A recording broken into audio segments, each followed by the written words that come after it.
Good evening, folks, and welcome to another episode of the ARCA Racing Podcast. I'm your host, Colby Evans, aka Start and Park Car. It's been a long time since I've seen you guys. It's been a long time since I've been active on the channel. Obviously just taking a break from the channel, trying to get some more videos done for you guys. But I welcome you guys to today's show. We have a big, not necessarily a big show for you guys, just a Bristol review this weekend, today, and I definitely hope you guys enjoy the video. As of course, you guys know the easy drill, this little intro that I always love to do. Follow me on social media at Start and Park Car on Twitter. Like and subscribe to my channel. We are only 13 subs away from 500 subscribers and our 500 subscriber giveaway. Of course, I want to get back to you guys because you guys have helped this channel grow so much, and I cannot thank you guys enough for that. Also, check out theracingexperts.com for all NASCAR-related content. Check out Brock Beard, NASCAR Man, and all those great partners, and ARCARacing.com in general for all ARCA Racing news. All my partners, of course, check them out. And of course, we'll get right into the show. So we had Bristol, arguably one of my favorite tracks on the circuit, and pretty much one of my favorite tracks of my entire racing fandom. I'm sure you know Bristol's obviously in your guys' top 10, maybe even your guys' top 5, and who knows, maybe Bristol's even your favorite track. I can't say Bristol is my personal favorite track on the ARCA, even on the ARCA schedule. I can't say that. I prefer, to be honest with you guys, I actually prefer Toledo over Bristol when it comes to the ARCA schedule. And Salem also. Toledo's number 1. Salem is second. I don't even know if Bristol's in the top 5 because I still enjoy the dirt tracks quite a bit. Obviously, you know, the last couple years when the ARCA series has came back to Bristol, I believe they started coming back here, 2020 or 2019, whenever the acquisition happened. And the K&N series, you know, was merged into ARCA, and all the ARCA teams started running Bristol. I really felt like that made the Bristol races feel more exciting again because, I mean, you know, in the later years of the K&N East Circuit, the Bristol fields had really dwindled and the racing really wasn't very entertaining at all. But ever since the ARCA series came in, you know, you had all those K&N teams plus the ARCA teams, and you have some powerhouse organizations like Venerini and Gibbs. It really put on some great races. 2020 was a great race. Last year's was a little dominant by KBM, but was still a good race. And this race was no joke. I felt like, you know, this past weekend's race at Bristol provided a lot of great racing, a lot of great content for the fans, and, of course, it enhanced championship storylines. I feel like the race did everything it was supposed to do. And at the same time, it did get a little boring at some points, I'm not going to lie. But at the end of the day, Bristol, even tracks like Bristol, will have their dull moments. And I think that's the one thing in this day and age that maybe – I'll even include myself in that sometimes race fans will, you know, divulge too much into. But, you know, anyway, guys, you know, it's kind of like that. But at the same time, I still heavily enjoy this racetrack. But I'm not going to deny the race did have a couple of dull moments. But anyway, we'll get to that in the review. First off, we had a 31-car field, very stacked, same as last year's. And a lot of these guys were not going to start in park. You know, I looked through this entire field, and the only people who I thought were really going to park would have been the 0-1, the 0-1 and 10, and maybe the 11. Everyone else, including Brad, they said that they were going to try the whole distance, and I was even wrong on the 0-1. With Brad and Stephanie Moyer being tied in the East points, pretty much forced the 0-1 to try their best to run the whole distance because, you know, finishing 4th in points is obviously, you know, very important because Stephanie trying to become the highest woman in E-Series history that involves K&N to finish that high in points. And obviously Brad, you know, he's trying to finish as high up as well. But yeah, 31 cars, very stacked field, only a couple of starting parks, so we're going to have a lot of cars out there really trying their best at this thing. And personally, that's what made me the most excited about this. Practice results, man, it really kind of shocked me just how fast these ARCA cars were flying around Bristol. Sammy Smith easily won practice with a 15:23. And, you know, even in an ARCA car for Bristol, man, that is bad fast. Really, really fast. I actually was quite curious, and we'll get to it when we talk about the qualifying session, but I matched Sammy Smith's Cup time, ARCA time with the Cup qualifying, And you guys will kind of be pretty shocked about how well Sammy Smith actually would have qualified had his car ran in the Cup qualifying session. Yeah, but moving on here, Sammy Smith won practice. Taylor Gray was second. Jesse Love was third. Parker Chase was actually surprising up in the top 5. Didn't expect him up there. And Connor Jones especially did not expect him to be in the top 5. He was 5th. Brandon Jones, I would say, was quite surprisingly down in 6th. And the championship contenders were pretty far down too. Sanchez was 8th. Carruth was 9th. And Dye was down in 13th. 30 of the 31 cars took a practice lap, with Brad Smith being the slowest, 3.4 seconds off at an 18.66. The only car to not practice nor make a qualifying lap was the 03 of Alex Clubb, as they're still trying to get all the kinks worked out on that second car of theirs. Going into qualifying, Sammy Smith just blew away the field, winning the pole by nearly a tenth over the field, which at Bristol, nearly a tenth is quite a bit.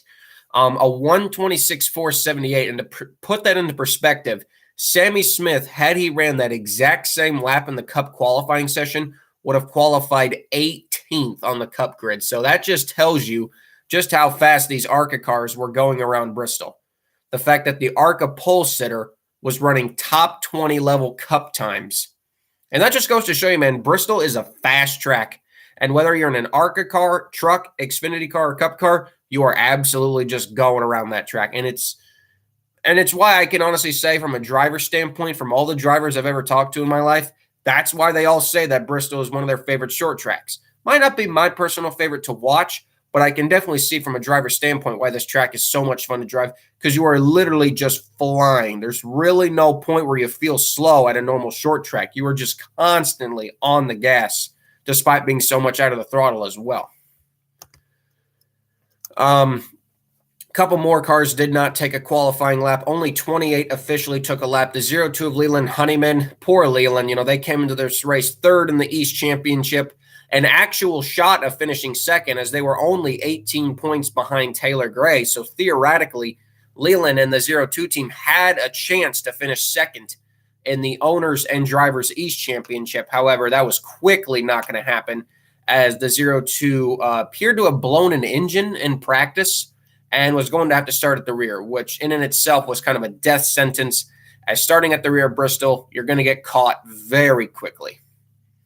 Obviously the 03 also did not make a qualifying run, and the other car was not quite clear which car, the car did not make a qualifying run, but anyway, it was the two, you could say Gibbs cars, technically two different organizations, but they both come out of the same shop. Brandon Jones was second, Taylor Gray was third, Jesse Love was fourth, and Connor Mosack was fifth. The championship contenders, Daniel Dye was the fastest in sixth, Raja in seventh, and Nick Sanchez in eighth. Sanchez, arguably one of his worst qualifying efforts of the season, which is weird to say that eighth is a terrible qualifying effort for him.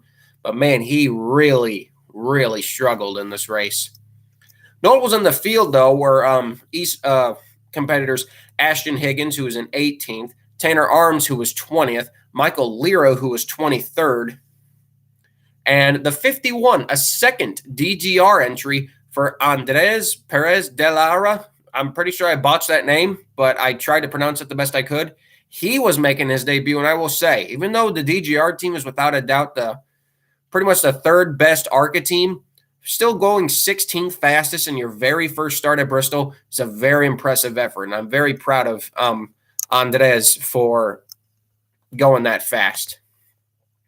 So the race got going underway. Now, keep in mind, this was the first race on the traction compound for the weekend.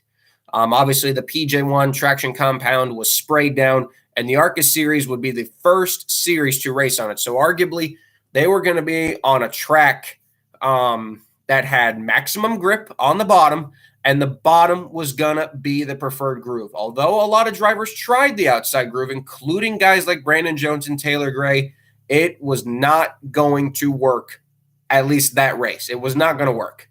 With that much traction compound down and that much grip, that ARCA race was going to be strictly a early 2000s type race at Bristol, where if you weren't in that bottom groove, you were not going to run quickly at all. So yeah, the race got going. And one thing that I saw at the very beginning of the race that kind of Brandon Jones, right at the start of the race, let the 18 of Sammy Smith go down. And I'm like, oh boy. And it got me wondering, was the one reason why they put Brandon Jones in this race a placeholder for Sammy Smith to make sure he won the East Championship? Because they knew when the 81 car was announced for Brandon Jones, they knew, in my opinion, what they were doing. And let's face it, although it does come from two different organizations, the KBM and JGR ARCA teams are pretty much the same. They really are. Not much changed. Pretty much the only thing that changed in the offseason was the name. So yeah, Sammy Smith got the early jump in the lead. Brandon Jones stayed in second, and it's just like nobody could pass it. Sammy Smith quickly pulled away from the field. Brandon Jones quickly pulled away from second place. And, you know, relatively, it was a battle for third place most of the race. Raja Caruth, I would definitely say, out of the three championship contenders, showed the most speed, quickly staying in the top five. Taylor Gray, it did take him a while to get going, but he eventually stayed in the top five. While guys like Nick Sanchez fell out of the top 10 very early in the race. And, you know, my pick for the race, Jake Finch, he fell outside of the top 10 early in the race as well. Other notables that started to fall back, Connor Mosek fell to 7th. Parker Chase went up to 6th. And Daniel Dye just kind of stayed in 5th. So it was kind of a clash between cars. It really kind of was a race for third. Almost the entire race. I mean, Sammy Smith really just was – it looked like at the start of the race he was going to be unbeatable. We got just 12 laps into the race, and even just 12 laps in, you know, the one thing that's kind of been common with ARCA are the lap cars. And, you know, I've even worked for some slow cars, but I will say, you know, the 03 Alex Club, I love Alex, 48 of Brad Smith, love Brad, you know, Tim Monroe, Andy Hillenberg, those cars were off the pace to the point where I do think it was fair that they were pulled off as quickly as they were, you know, and obviously the 10 was a planned start and park anyway. I'm sure if Tim was actually trying to go the whole distance, I think he could have went a lot faster for sure. So I'll give Tim a pass. Brad, it's an old car. It's an old legacy motor. I think really Brad was trying to go as hard as he could. So I guess you could even give Brad a pass too. It's just a slow car in general. I mean, if you could put Sammy Smith in Brad's car, I don't think Sammy Smith could go that much faster in it. I really, maybe about a half a second. I mean, Brad really can't do much with that car. He really is going as fast as he can with that car while trying to take care of it. And Alex Club, you know, just like Kansas with how slow they were there, they're just trying to work out the bugs with this second car. And clearly they haven't got it done yet. And Alex, never having raced Kansas before, I mean, those were essentially his very first laps. It's never really good when your first laps are the actual race itself. And if you watch the Sammy Smith onboard video that I posted on my YouTube channel, you can see very quickly just how quick they caught the 03, almost to a point where it's kind of dangerous how fast they were catching the 03 in the corners and on straightaways. But while all that was happening, we had our very first caution on lap 12. With who else? Unfortunately, the bad luck season for Amber Balcaen continues.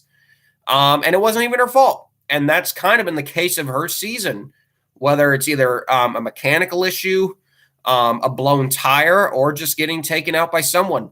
I would say 90% of her on-track incidents this season in ARCA are a case of other people or not her fault. Definitely not her fault. And this weekend was another case. I want to believe it was just a case of we never really saw a real replay of what happened, but I'm sure a lot of us fans have seen Bristol enough to the point where what I picture what happened was as they were going side by side, or he just had his nose under Amber going into turn 1, and maybe he just lost the front nose because that can happen at Bristol. And you do the quick turns. Well, the problem is that when he went up right, Amber was right there. And I think that's what happened because there actually is a picture of Amber spinning out with the 91 right there. And that is my guess. I think the 91 just got loose. I don't know if Justin would fully outright take her out like that, but I think the 91 just got loose. And unfortunately, like Amber has been this season, wrong place at the wrong time. Tony Breitinger also spun in the accident. Not sure why. I think she may have gotten turned or she just lost it in the mid-corner. You know, when you're braking in the turn, you can easily lose the rear tire. So it would make sense that, you know, she spun out. Luckily, not much damage to either car, which was kind of surprising why the 30 team parked it. It didn't look like that much damage that it would really cause her to go out. But I guess, you know, they didn't want her running around there 30 laps down again. But I was quite kind of curious why they parked the car because, you know, even in pictures I saw after the race, the car was definitely not heavily damaged. So it kind of confused me why they retired the 30 car that quickly. But anyway, the free pass was the number 60 of Michael Lear. They had already lapped into the top 25. They were lapping cars very, very quickly. Now, obviously, we know the back half of the ARCA field is not that fast in general. So a lot of cars tonight were going to go many, many laps down. We had a long green flag run again. And same thing on this restart. The 81 of Brandon Jones clearly let the 18 in. And I'm not going to lie, it got a little frustrating. Because, I mean, is he going to do this the entire damn race? Because, I mean, essentially, that's what Sammy Smith kind of did last year for Ty Gibbs. Sammy Smith, ironically enough, did the exact same thing last year when he was driving the 81 car. He would let the 18 in, and then he would just kind of race for second because they knew Sammy was a lock to win the East Championship, and the 18 was a lock to win the Owners' Championship. So why not? And I mean, at the end of the day, that's a great way, you know, to handle on-track business, and it's a great way, you know, to guarantee, you know, the lead. But I don't really like that kind of racing. You know, I don't really like letting your team, even if it's your teammate, race. You're racing for a win, but at the end of the day, Brandon Jones, he's an accomplished Xfinity driver. We know why he was brought down to that race. In my opinion, at least. That's why he was brought down to help the 18. So, yeah, 38 laps go by. We lost a couple of starting parks during that period. The 10 of Tim Monroe pulled off with a starter issue. That might have actually been legit because Tim was probably going to run more laps than that. Alex Clubb, he pulled off. He was parked for going too slow. Leland Honeyman, that car continued to have issues. He was on and off pit road, in and out of the garage. Lap 48, they just finally decided he was about 25 laps down. He would officially pull off after he completed 48 laps. Frustrating end of the season for him. His truck efforts wouldn't go much better as well. So by this point, about 50 laps in, we were already down to about 27 cars on track. Going into lap 59, however, we had our next on-track incident as the 06 of AJ Moyer. By the way, Peterson Motorsports, shout out to them. They brought back out the Ford, and just like fucking Nashville, just let a bomb slip there. Oops. Just like Nashville, they very first race they brought back, it's crashed. AJ Moyer reported he got into some gear oil, slid up the track, barely connected with the wall, like just hardly any contact. Like literally no contact, maybe a couple of dents on the body, but nothing that Peterson couldn't bang out with a hammer. Then, unfortunately, we had another case of, I mean, you could call it ARCA brakes. The 55 of Connor Jones, I don't know if he got turned or he just he saw the crash, hit the brakes and spun around. But either way, he just spun right into the 06, completely took out the door of his car and ruined the 55. I mean, the front suspension on the left front was absolutely killed on the 55 car. The 06 car was fine. Just going to need a new door, which is like that Ford is just cursed. Every time they bring it back out, it gets damaged again in its first race. I wouldn't call it AJ's fault at all. And I think it's just a case of Connor Jones just, you know, need a better, I don't know if it's spotter or what, but everyone else was slowing up but him. And then all of a sudden, Connor Jones just slams into the 06. I don't know what happened. But yeah, so that was that crash. Free pass on that caution was the 44 of Ron Vandermeer Jr. it was at this point that we started to see some people coming down pit road. Even though we do have the caution rules, you're allowed to come down on pit road anytime you want in ARCA. It's not like you're not allowed to come down pit road and change tires or make an adjustment. It's just the competition cautions are when ARCA would recommend you make a tire change. Now, you can't add fuel, but you can do any kind of tire changes. You can basically do everything but add fuel. Because obviously, with the competition cautions, everybody in the field can make it to the competition caution. There's no way anyone would run out of fuel before the comp yellow. The ARCA fuel cells are big enough to where they can easily make it to every competition yellow. It was at this point, though, that over the radio, the ARC officials had told the 48 of Brad Smith to pick up his speed. We had gotten back to green, and literally 4 laps later, right after that call had come out, the 48 of Brad Smith unfortunately spun in turn 2. Kind of worried that he had hit the wall, but luckily somehow he didn't, which is weird because at Bristol, normally you hit the wall. Luckily we did not, or else that would have literally been our season right there. Free pass on that caution was the 91 of Justin Carroll. In that period, Connor Jones actually would retire from the event due to a suspension issue, leaving just about 26 cars left on the track. Following the 48 spin, we were able to get some more green flag racing in. Brad's caution also was treated as the one of our competition yellows, so everyone did come down pit road to put on a set of tires. Following that, we had a 24-lap green flag run. Again, same thing that we kept seeing, and it honestly was starting to get really frustrating, seeing the 81 once again just pull over for the 18 of Sammy Smith. Sammy Smith kept going out front. 42 of Christian Rose, it just can't seem to stop wrecking, I guess. I love Christian, but at the same time, I mean, this poor guy has just crashed so much. I know he's bringing a heck of a paycheck to Bruce Cook Racing, but man, he's really torn up a lot of their equipment in East races and West races and main series events. Free pass, actually, shout out to Andy Jankowiak. He would get the free pass on the next 2 cautions.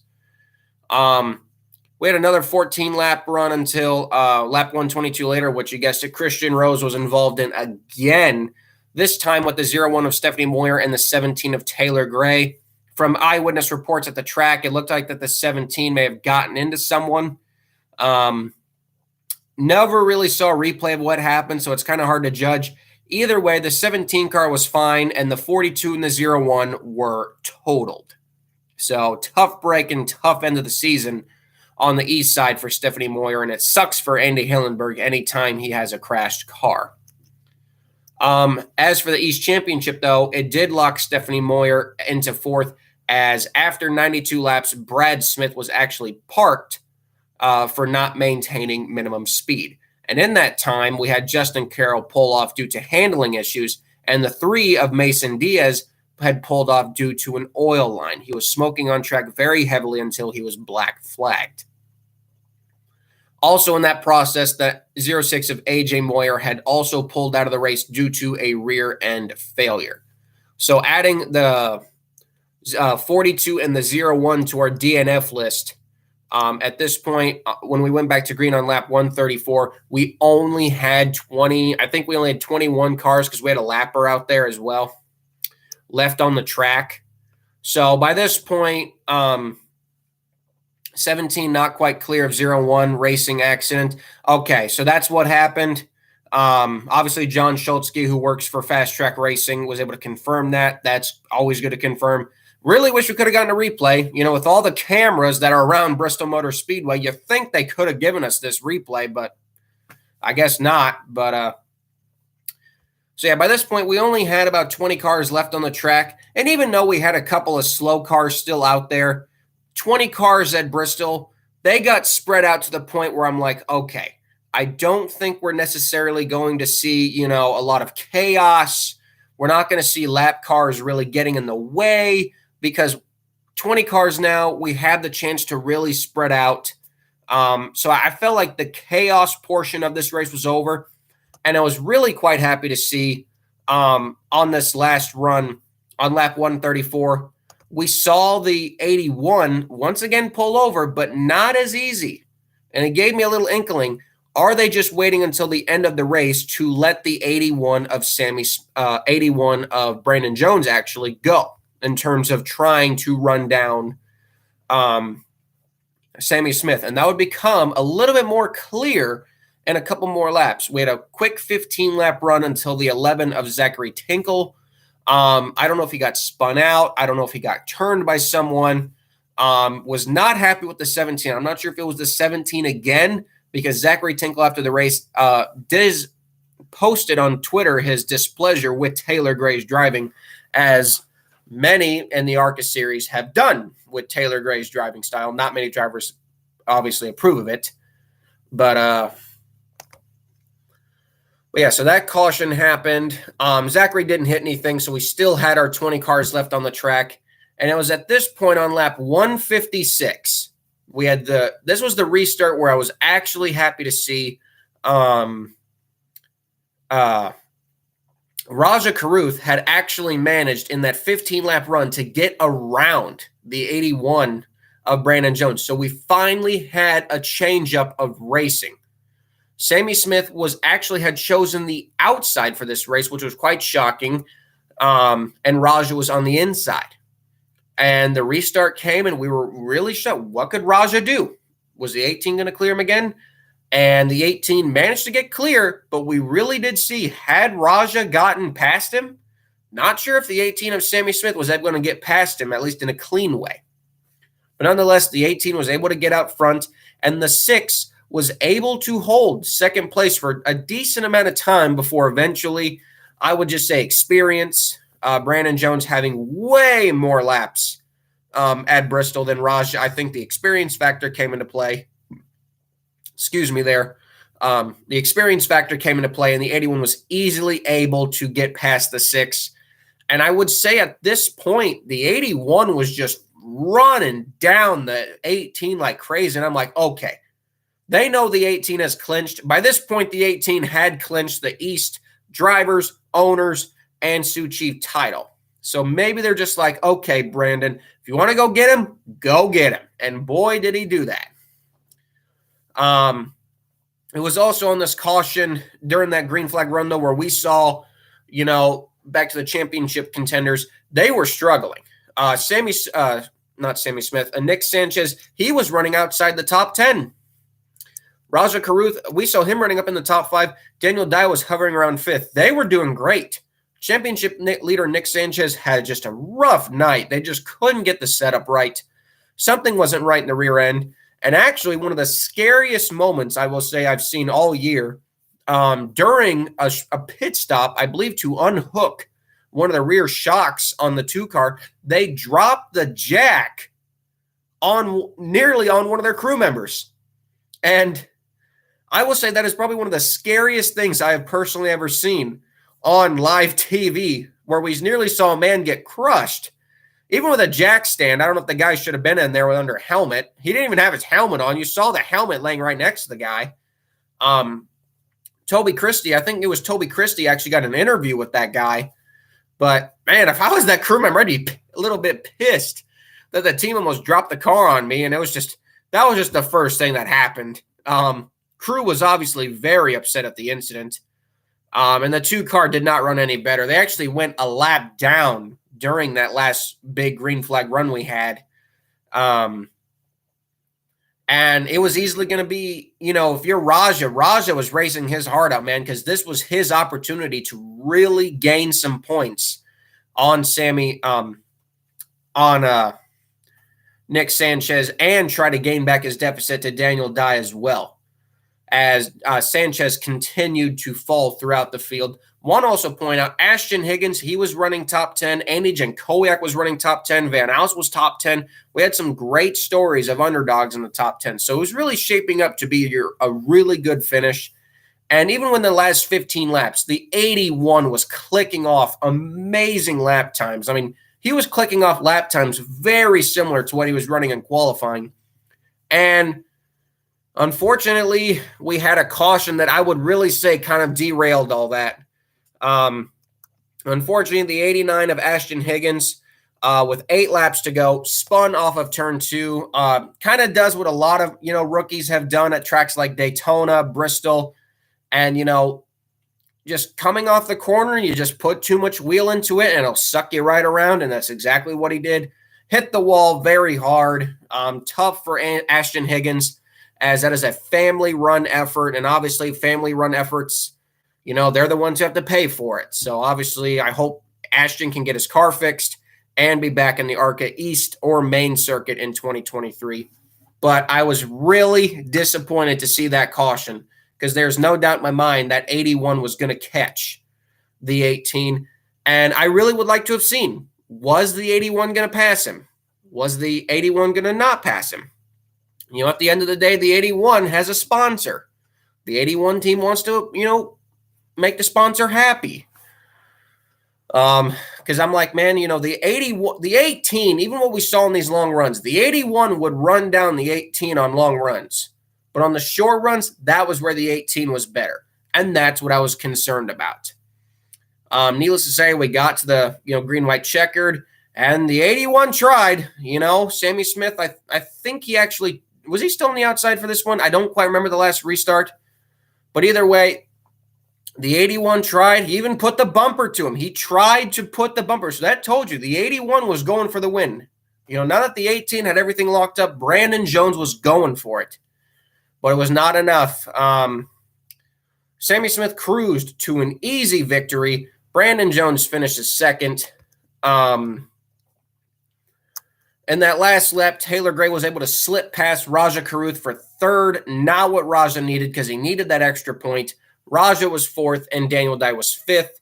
Parker Chase was sixth. Andres Perez de Lara. Man, I keep botching that name. I'm sorry, Andres. But you drove a great race. I'll just say, you drove a great race, finishing seventh.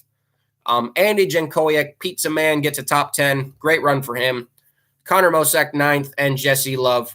A very quiet night for Venerini Motorsports, I would say. All 4 of their cars really were not in competition at all in that race. Ron Vandermeer Jr. was 11th. Nick Sanchez, the first car a lap down, in 12th. Jake Finch in 13th, Greg Van Elst in 14th, Tanner Arms in 15th, Tony Breitinger never did recover after that first spin, 16th, Michael Lira 17th, D.L. Wilson 18th, Ashton Higgins crashed out in 19th, and Zachary Tinkle, the last guy running, in 20th. Obviously, this race, I would definitely give it an A rating. You can call the 18 dominating boring, but all the action within the field, from lap cars to mid-pack cars to even the front runners battling each other, heavily entertaining. And I would definitely say this race is going to pop up on YouTube at some point. If you guys got 90 minutes, definitely recommend checking this race out. It's a very fun watch. If you guys just want to fast forward through it too, you can, but I would definitely say it's a race worth going back and watching for sure. So yeah, the caution for this race, we had 7 cautions for 55 laps. So definitely not the best when quarter of the race is run under caution.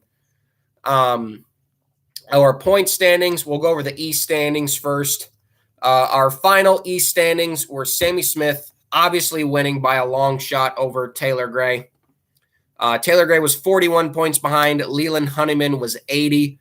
Stephanie Moyer was 4th. Brad Smith was 5th. Jake Finch was 6th. Christian Rose was 7th. And Raja Caruth was actually 8th, because he technically ran 4 of these events. Nick Sanchez, Jesse Love was 9th, and Nick Sanchez was 10th. So that's kind of funny how Raja actually still ended up making the top 10 of the East Championship. As for the owner standings, Kyle Busch gets his very first ARCA Owners Championship. David Gillen finished 2nd. Tyler Young finished 3rd. Andy Hillenberg, ironically enough, finished 4th, 5th, and 6th. As the 12 car beat out the 48 of Brad Smith, the 0-1 and the 12 beat out the 48 of Brad Smith by just 3 points.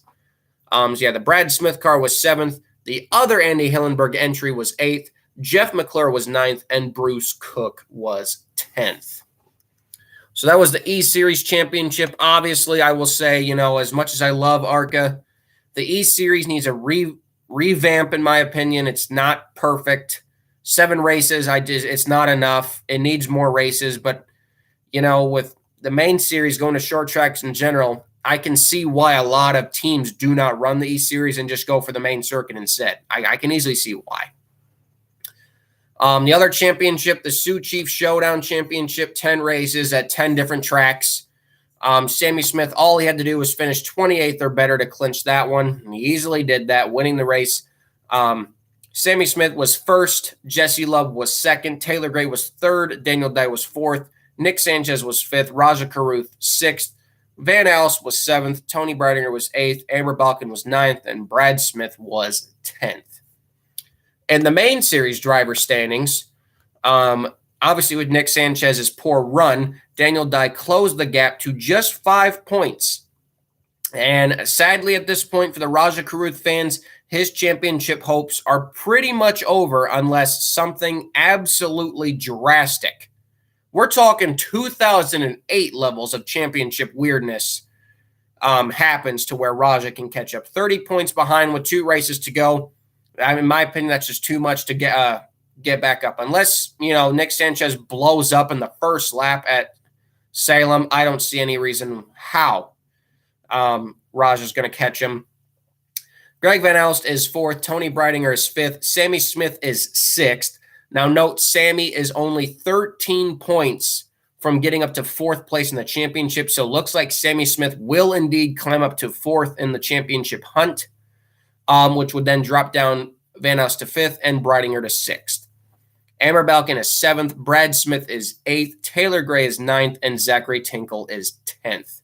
In the Owners' Championship, with the 18 winning the race and leading the most laps, it closed the gap heavily on the Billy Venturini 20 car. And the Billy Venturini 20 car has been leading the Owners' Championship all season. But I would be getting a little concerned if I was an organization. The gap is now just 6 points between first and second. It is relatively a 2-horse race for the Owners' Championship, as the 3rd place Max Siegel entry is way too far behind. And the Murray Gallagher 43 car is also too far behind. But that is another championship to look out for. Billy Venturini's 20 car might be in jeopardy. We know Jesse Love is driving it for the rest of the season. Corey Heim is done for the year. So it's really up to Jesse Love to go out there and win that Owners' Championship. Now, he did win Salem last year. And to my knowledge, I don't know if Sammy Smith has been to Salem. So definitely going into Salem, the next ARCA Menards race, Jesse Love will have track experience advantage. And you know Venturini is going to put their best bullet at the shop to make sure that they win that Owners' Championship.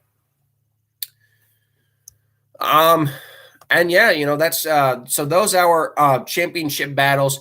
Obviously, you know, very close battles for the top 2. Sucks to see what happened to Raja because he really led the points for over half the season. Raja was the points leader. So it does kind of suck to see Raja's championship hopes really go to crap in the last couple of races, even though he's produced some decent finishes. And that really does suck because Raja is very talented, and I wish he had more of a chance at this. But, you know, you mix the bad run at DuQuoin, you mix the bad run at Kansas, you just can't recover from that when you have your other competitors running top 5. Now, one thing I really did want to point out in this championship that is kind of interesting is, although Nick Sanchez is leading the point standings, he's got 3 wins. But I will say I applaud Daniel Dye for consistency, because looking at everybody on this list that has ran all 18 races, the guy who is actually most consistent behind Sammy Smith is actually Daniel Dye. Sammy Smith is the most consistent. 14 starts, and 13 of them have been in the top 10. That is impressive. That is impressive. 7 poles, 826 laps led, and an average finish of 3.2 with no DNFs. and only one non-lead lap finish. You can say what you want, but at the end of the day, ARCA does have their age rule. And, you can say, oh, it screwed Sammy Smith. Well, at the end of the day, I am amongst the agreement of people, you really should be at least 18 or over to run Daytona, unless it's a test. If it's a test, fine. But I do agree with what a lot of people say. Nobody under 18 really should be running a sanctioned race under Daytona. It's too fast, and you have to be mature enough to clear a test to race. I firmly agree with that. So, you could say that Sammy Smith got robbed of the ARCA championship, but who's to say? In the 4 races that he missed, who's to say that he would run bad in those races? If you add the 50-point bonus that he would have missed, he only would have been 88 points out of the championship. So you take those 4 races, 88 divided by 4, 22? He would have to earn 22 points a race. And that would have been Daytona, Talladega, Kansas. What would have been the third one? But who's to say that the 18 would have ran as good as it possibly could have? I mean, for all the people who say that Sammy Smith was still going to walk away with this championship had he ran the whole season, I don't think that. Charlotte. Thank you, John. Charlotte. And who's to say if he would have ran as good as he would have done at tracks like Charlotte, Kansas, Daytona, and Talladega, he might have wrecked. Or he might have just not ran that well. Now, he probably would have ran good, but at the same time, I think it's unfair to just say, Daniel Dye, Raja, and Sanchez aren't deserving championship contenders. Sammy Smith should just be given the championship. No, I don't think it's a fair assessment to say. Do I wish Sammy Smith was involved in the championship hunt? Yes, because then it would have made it, a lot more closer. Obviously, 4 drivers competing is more fun than 3, but obviously, we understand the rules policy. It's been in place for years. It's like people are like, oh, an 18-year-old's not allowed to run Daytona? When have we ever seen someone under 18 run a sanctioned race at Daytona? When? I don't want to see that crap that people are saying, oh, they should have just let Sammy race. I don't care. We have rules for a reason. But yeah, so what I was trying to get is like Daniel Dye, he's got more top 10s than Raja and Nick Sanchez, and he's got more top 5s than Raja and Nick Sanchez, even with his DNFs. He's got the most laps completed behind Nick Sanchez. He's only by about 50 laps under complete, but that's because he DNF'd Iowa. He's led more laps than both Raja and Sanchez combined and has a better average finish. And I think that right there really shows. While the 43 GMS entry hasn't shown amazing speed this season, the consistency is there. And if Daniel Dye wins this championship without winning a race, you have to compare his championship run to Matt Kenseth, where Matt Kenseth only won 1 race, but consistency won him that championship. So I will fully agree. If Daniel Dye wins this championship and not winning a race, you can't say that's a Mickey championship. Consistency needs to be rewarded. And it's great that, the ARCA series, and at least this playoff format, still rewards consistency. And if you got to think about this, what if Daniel Dye had not had that engine failure at Iowa, and he finished, 7th? That would have been a gain of over 15 points. And he easily would be the points leader right now. So you got to think about that right now. If he had not DNF'd that race at Iowa due to that engine failure, Daniel Dye, without it, that would be your points leader right now, and by a pretty decent margin. So we'll just have to see. But as of right now, my championship pick at the beginning of the season is still leading the championship. And fan favorite Raja Karuth is unfortunately out. One more statistic I actually found kind of funny, a little sad, but funny. Brad Smith actually has more laps completed this season than Amber Balcaen. Brad Smith has 1,321 laps completed versus Amber Balcaen's 1,231. Wow. Now, we understand Amber's had a lot of issues this season, but man, I didn't think it was that bad. She's had a rough year. Man, I really cannot say. I mean, at least Tony's been finishing races. I know Tony hasn't shown amazing speed, but at least she's, finishing races. I'll give her that. She's doing a decent job. I hope she's back in ARCA next year because I want to see her develop more. And I want to see Amber back in the series next year as well, trying to develop more as well. But, man, I didn't know she had only completed that many laps. But, yeah, and then, of course, we have the top 20 bonus. I almost forgot about that. We have our top 20 Ark Menards bonus for the last spot in the bonus championship.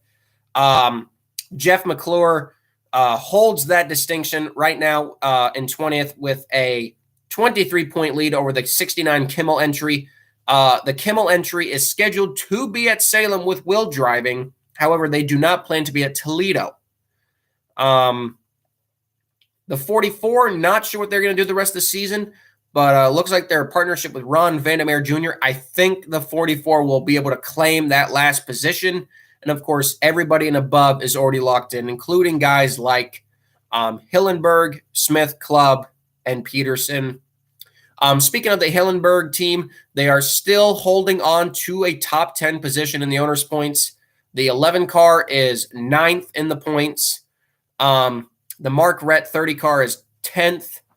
11th place, 12th place are being held by Hillenberg cars. And for 12th, it's actually a pretty decent battle for 12th in the owner's points, as the 10 Hillenberg entry is only 6 points above Brad Smith in the 48, and the 48 is only 12 points ahead of the 03 and only 13 points above the 06. So that's kind of an interesting battle. From 12th to 15th is only separated by 19 points. With how much those cars change with their finishing positions, even the back markers, that's what I said. The one thing I love about, racing in general, you have battles in the lower divisions that really should be covered. I mean, that's going to be a fun battle to watch the rest of the season as well. But anyway, guys, and reason why I'm not previewing anything, we don't have an ARCA race this weekend. The ARCA teams get a much-deserved weekend off, to look over the cars, repair some stuff, and we'll be at Salem with the Ark Menards series, and we'll have also the ARCA West series. Yes, we'll have a dual day of racing. One of the very few times where two ARCA races will be taking place on the very same day, whereas the West series will be at All-American Speedway. Now, I think kind of the funny part is that the Salem race is going on at night. So is the West race. So not only will both races be going on the same day, they might be going on at the exact same time, which is a little weird. I don't know why they would schedule it like that, but that's I can't defend that. I don't know why they would do that, but that's the next time we'll go ARCA racing. So we'll have no review show next week, but we will have a double pre-show next week.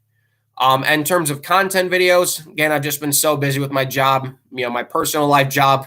Hasn't been going very good, so trying to get that situated, so I haven't really had time to get my content videos done. But I thank you guys for sticking with me anyway. Again, remember the 500 subscriber giveaway. We're only, 12, 13 away now from that. So, again, can't thank you guys for your continued support of this show and my channel and my Twitter and just everything else you guys have done for me. And, yeah, we'll catch you all next week with the ARCA Racing Podcast. I might do a backmarker battles tomorrow. Don't 100% on that, but obviously if I'm here tomorrow, I hope you guys are here with me as well, and I hope you guys enjoy the rest of your Wednesday night, and don't do anything too stupid that I wouldn't do, and we'll catch you all next time. I'm Colby Evans, Start Park Car, signing off. So long, guys.